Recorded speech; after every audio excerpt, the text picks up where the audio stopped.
Hey guys, welcome back. If you're new, I am Whisker, and hey, if not, what's it? But this video will be about how I define my crochet wigs, how my crochet wigs curls is always popping. So please continue watching this video. Also, I will be showing you how to retwist your wig when you feel like it's time to retwist them again if you want more definition on your wig. So stay tuned, guys. This is how the wig will look after you finish retwisting. This is the reason why I always crochet in sections, so when it's time to retwist, it will be so much easier. This process was just a breeze, so let me show you guys.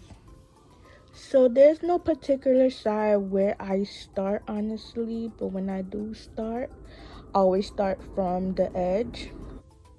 And when I start from the edge, I always make sure I separate the baby hair from the hair because we do not want to twist the baby hair at all. Also, you will know when a section is separated because your finger will fit in between the knots, the two sections. So that's how I indicate which section is which.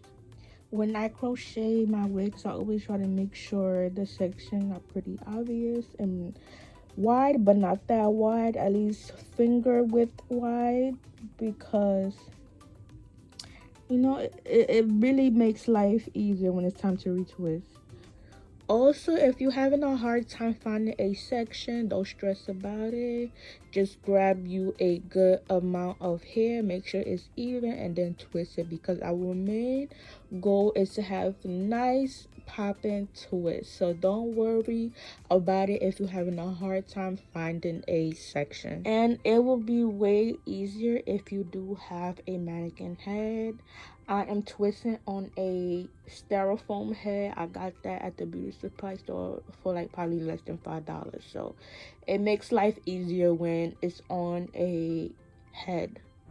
Then I finger detangle the edge just a little bit so I could just detangle the curls at the bottom so it could prepare itself to be recurled again. And that's how I define my curls. Honestly, I don't use no product on my wigs at all because it is synthetic hair, so it's not human hair, so it's no point really using products on it. I define it and then I put it on the next day or whenever I'm ready to put it on. And I'm just making sure that the baby hair is not leaching onto the twist, still separating them. And when I retwist my hair, I always make sure I take my time, no rush. I don't have nothing to do because you definitely want to be patient when it's time to retwist. So the twist could be popping. We do not want to rush twist out. And I'm just here finding a section and also using my finger indicating if it's wide enough apart, if it's like a real actual section, then I could twist it.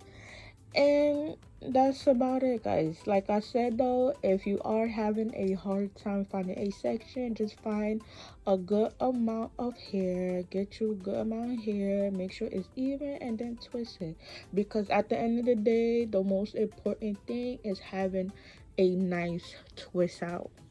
Here's a quick footage of me just twisting my hair throughout the whole wig. I just want to show you guys, you know, just how simple it really is. I also do the same method with the just ponytail wig. Nothing different, nothing changed, the same method. Alright, so now it's time to curl the end, and the rest stick I got it from the beauty supply store. It's supposed to be like a small hook, but I don't use the hook, I just use the red part. And if you guys don't have that, you could use a pencil or a metal straw to curl your ends, something that can hold heat because we are using heat curling the ends. And I just wrap the ends around my red stick, and then I also wrap it at the top as well, and then I use my flat iron. When I use my flat iron, it is on 10. I don't know what Fahrenheit is that, but I know it's very low heat. Use low heat when you curl synthetic hair because you do not want your ends to burn up. I'm sorry if you guys can't see me curling my ends, but I'm just basically wrapping the ends around the stick, and then I also wrap it in the front, and then I flat iron it. And when I flat iron the ends, I flat iron it for like 6 seconds. No longer than that, because I do not want my ends to start burning and start feeling crispy. Ugh. And that's about it, guys. You see how simple that is? Or it will be easier the more you do it throughout time, but it's not that much. It don't require much. You don't need no products, just your flat iron and your wand. And that's about it, guys. So this is how I keep my curls defined and have popping curls throughout the day. So please, guys, if you like this video, give it a thumb up. Please don't forget to like, comment, and subscribe. I will be back for more hair tips and tricks, especially for crochet wigs. So ciao, guys. See ya.